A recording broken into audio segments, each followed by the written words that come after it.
Haji Abdul Wahid Hashim merupakan anak pertama dari 15 bersaudara dari pasangan Kiai Haji Hashim Asy'ari dengan Nyai Nafiqah binti Kiai Ilyas.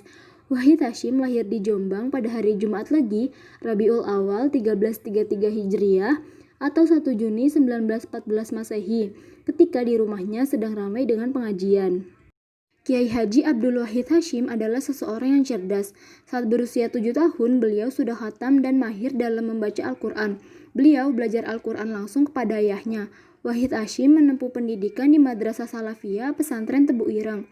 Saat berumur 12 tahun, beliau sudah dipercaya untuk membantu Kiai Haji Hashim Asy'ari untuk mengajar.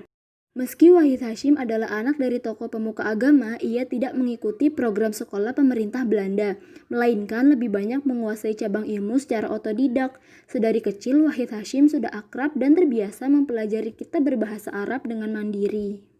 Pada usia 13 tahun, beliau melanjutkan pendidikannya ke Pondok Siwalan dan Panji, yaitu sebuah pesantren tua di Sidoarjo. Namun sayangnya, beliau hanya bertahan selama 1 bulan. Dari Siwalan, pindah ke Pondok Pesantren Lirboyo di Kediri. Setelah kembali dari pesantren Lirboyo, Wahid Hashim memilih untuk tetap belajar secara otodidak di rumahnya. Proses belajar otodidak yang dijalani beliau pun mulai menampakkan hasil. Meski tidak pernah mengecap bangku pendidikan umum, beliau mampu mengenali huruf Latin dan menguasai bahasa Inggris serta Belanda di usianya yang masih 15 tahun.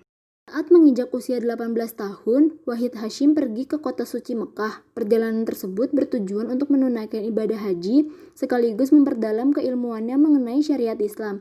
Dalam perjalanannya, beliau ditemani oleh Muhammad Ilyas, yang merupakan saudara sepupu beliau yang kelak akan menjadi Menteri Agama.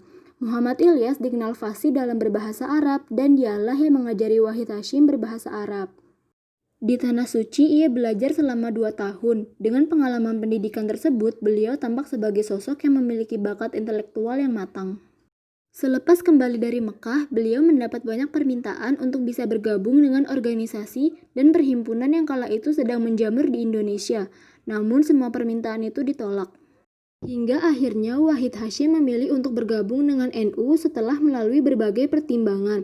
Salah satu alasan Wahid Hashim memilih NU saat itu adalah karena baiknya koordinasi yang dimiliki oleh Nahdlatul Ulama, sehingga dapat menyebar luas ke berbagai daerah di seluruh Indonesia dalam waktu yang sangat singkat. Saat Muktamar ke-19 dilaksanakan, Wahid Hashim dicalonkan untuk menjadi ketua umum. Namun ia menolaknya dan mengusulkan agar Kiai Haji Masykur menjadi ketua umum. Kemudian terpilihlah beliau menjadi ketua umum pengurus besar NU. Namun karena Kiai Haji Masykur diangkat menjadi Menteri Agama dalam kabinet Ali Arifin, maka NU menonaktifkan Kiai Haji Masykur selaku ketua umum dan Wahid Hashim ditetapkan sebagai ketua umum. Dalam kabinet pertama yang dibentuk Presiden Soekarno pada September 1945, Wahid Hashim ditunjuk menjadi Menteri Negara. 4 tahun kemudian, pada tanggal 20 Desember 1949, Wahid Hashim diangkat kembali menjadi Menteri Agama dalam Kabinet Hatta. Kemudian, pada periode Kabinet Natsir dan Sukiman, Wahid Hashim tetap memegang jabatan sebagai Menteri Agama.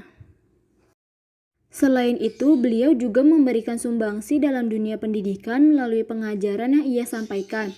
Wahid Hashim adalah tokoh yang memprakarsai berdirinya Institut Agama Islam Negeri atau IAIN yang sekarang bernama Universitas Islam Negeri atau UIN.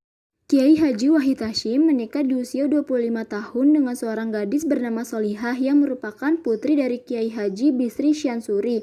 Beliau merupakan seorang pendiri dan pemimpin pesantren Denanyar di Jombang, serta salah satu pendiri NU dan juga pernah menjadi Rais A'am PBNU. Dari pernikahan tersebut, beliau dikaruniai 6 orang anak, yaitu Abdurrahman Wahid, Salahuddin Wahid, Lili Khadijah Wahid, Aisyah, Umar Al-Faruq, dan Muhammad Hashim. Kiai Haji Abdul Wahid Hashim wafat di usianya yang ke-38 tahun. Beliau meninggal pada tanggal 19 April 1953 akibat kecelakaan lalu lintas. Lalu beliau dimakamkan di Tebu Ireng, Jombang, Jawa Timur. Berdasarkan Surat Kepres RI nomor 206 tahun 1964, Kiai Haji Abdul Wahid Hashim ditetapkan sebagai pahlawan kemerdekaan nasional.